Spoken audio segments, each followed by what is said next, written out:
Pemerintah Kota Palembang melaksanakan sosialisasi pelaksanaan penjualan barang milik daerah melalui lelang terbuka pemerintah Kota Palembang, bertempat di ruang rapat para mesuara yang dipimpin Agus Kelana selaku Asisten 3 Pemkot Palembang.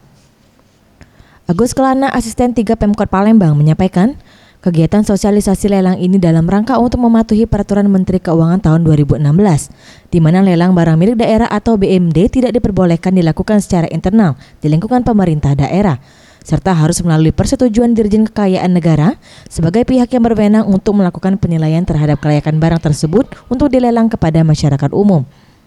Sosialisasi mengenai lelang secara umum barang milik daerah dengan aturan Peraturan Menteri Keuangan tahun 2016 bahwa lelang barang milik daerah tidak bisa lagi kita lakukan di internal Pemda, tapi harus diajukan ke Dirjen Kekayaan Negara.